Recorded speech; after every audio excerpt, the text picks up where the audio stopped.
Hi friends, ஈஸியாக ஒரு lunch box எப்படி செய்கிறது பார்க்கலாமா? இட்லி இருந்தால் போதும், 10 நிமிஷத்தில் ரெடி பண்ணிடலாம். ஒரு கடாயை வச்சு எண்ணெய் ஊற்றி குடமிளகா, வெங்காயம் கட்டம் கட்டமாக கட் பண்ணி வச்சுருக்கேன். நீங்கள் நீளமாகவும் கட் பண்ணிக்கலாம், ஆனால் கட்டமாக போடும்போது அது ரொம்ப அழகாக இருக்கும். அதுக்காக தான் கட்டமாக கட் பண்ணி வச்சுருக்கேன்.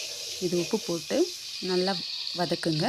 கலர் நல்லா வெங்காயம் கலர் மாறணும், அது வரைக்கும் வதக்கிட்டு ரெட் சில்லி பேஸ்ட் போடுங்க. உங்கள்கிட்ட ரெட் சில்லி பேஸ்ட் இல்லைன்னா காஞ்ச மிளகாத்தூள் இருக்குல்ல, அது போட்டுக்கோங்க. போட்டுட்டு டொமேட்டோ கெச்சப், இதுக்கு கண்டிப்பாக டொமேட்டோ கெச்சப் வேணும். Red chilli paste, tomato ketchup போட்டு வதக்குங்க. மற்ற கெச்சப் இல்லைனாலும் பரவாயில்ல, இது ரெண்டும் இம்பார்ட்டன்ட். என்கிட்ட இருந்ததுனால நான் போட்டுக்கிறேன். க்ரீன் சில்லி பேஸ்ட்டும் சோயா சாஸும் போட்டு நல்லா கலக்கணும். கலந்த பிறகு இட்லியை நீங்கள் கட்டமாக கட் பண்ணி வச்சுக்கோங்க.